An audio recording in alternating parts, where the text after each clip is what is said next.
helping me to drink again and just embrace this award. And it's very true that I don't feel really deserving in my heart. I feel like some of my former students, some of the kids that I saw, the amazing human beings that I've had that have let me share their story ought to be up here with me, but that's not going to work. So here I am. I've been doing this for over 34 years. I started to figure out, I tried to figure out, how many clinical sessions have I had? And I got up around 30,000 and I said, this is just nuts, I can't figure it out. And so what did it take for me to keep doing it? And one of them is really support. And I gotta have, I have a business partner who has been by my side for the last 25 years. Tony Alvarez, would you stand? If you really want to do clinical work this long, you got to be able to ask for help, and you have to have a support. And Tony, for many, many years, lived just 5 miles down the road, and that was great. Then he moved to Hawaii. One thing that Tony did for me, we spent many hours sitting on his deck. And one thing about Tony that you will, if anybody that knows Tony, he's curious. He's crazy curious about things. And that kind of rubbed off on me, and we began to think about what makes it work. Not only what did you do today, but what makes it work. And that just being inquisitive, wanting to know, wanting to do the best we could do.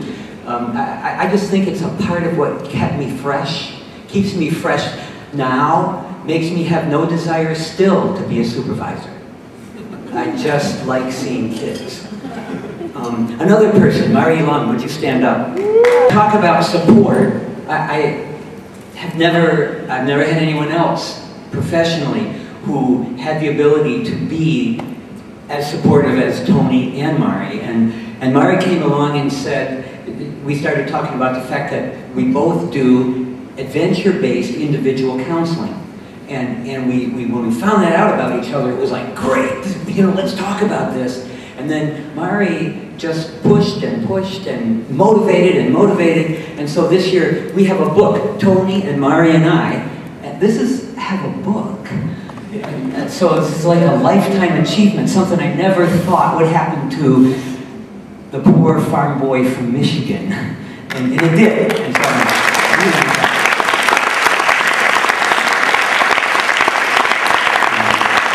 And it's really important to me. I'm not a public speaker, and probably what I am best at is leading activities. So I need about 20 of you to just stand up. I need, come on up front. The people, I want you to get up and just claim a spot. Claim an open spot in this room. Some of you, please come up here with me and just claim. Just stand in a spot, Jen. Thank you. Yes. Come on up. Okay. All right, so that'll be great. Now, what's going to happen is the people who are up here, I'm going to divide you into 2 different roles. The rest of you have a really important job. And your job is to be observers. And in clinical practice, there's not a whole lot more important than the ability to observe other people. It's not looking at you, and it's not about you. It's the ability to see other people, and that's your job. While I talk, I want you to watch these people. Now you folks, you're going to take one of 2 roles. You're either going to be a squatter or a rover. And squatters are just going to do something real simple. Okay? You're just going to squat. Right where you are. Now if you have a bad knee or a bad leg, where's Tiffany, then I think you ought to take the rover position. All right? And everybody else, if you would just do that, squat. And I need about 5 people to be rovers, so if you don't want to be a squatter, here's what the rovers do. Oh, Deb cannot touch the floor. Okay, that's very good. All right. You just got to stay there. And now, the rovers, you can't touch these folks, but you can come right up to them and you can talk to them, okay? But please, this is their experience. We try not to interfere with people's experience in this business. Therapeutic Adventure Professional Group. You are my professional community. Unfortunately, I'm somewhat of a lone ranger. At my school, I run a ropes course by myself, and without you all, I know I couldn't have done it for this many years. For those of you who do wilderness work, you really, I just gotta send out my deep appreciation, because what you do is so intense, it's so powerful. And what I do with kids and with families, I know is really good. I don't have any question about that, but I know it's not as powerful. It's not as powerful a medium. Not one single time have any of you looked at me and minimized my work. Not once have I felt like, oh, you don't really do experiential education. And I just want to thank you, because that's really meant a lot to me. Being a clinician for 34 years will make you tired. Being a clinician for 34 years will hurt. The difference is that the pain that I felt when I sent that kid home to the abusive father, and the pain that I felt when I heard about kids that I loved going to prison, still had meaning and purpose and added so much to my life. Unlike this, which really, there's really no meaning or purpose to your pain. Here's the other thing. Remember I told you that being the ability to observe, to be observational.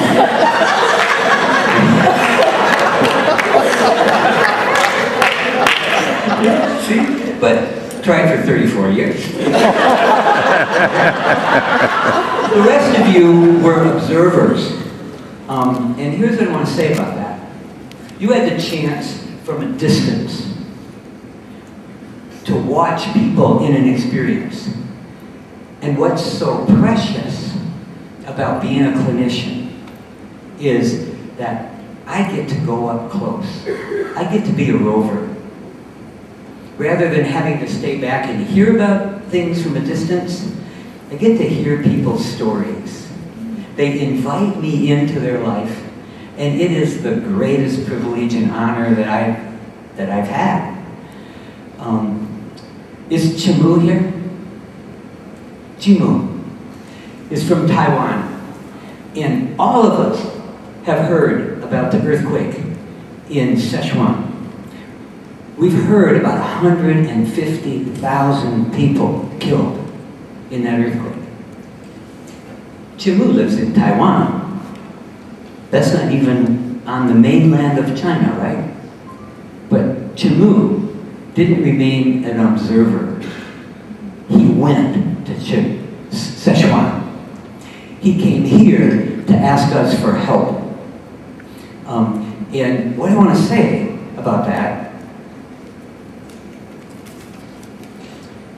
is I hope that one person, just one person in this place will find Chimu before you leave this conference and help. So why would he leave Taiwan? Why would he go to Sichuan? I'll tell you why. Because he loves those people. That's why. And this is the last point I want to, it's a long point, but it's the last point I want to make. Please go on. It's going to be Gary this year. But here's the last point I want to make. I'm going to paraphrase the Apostle Paul. You can know all the evidence-based practice material you want. You can know all of the correct theory you want. If you do not love them, it's not going to matter. It's not going to matter.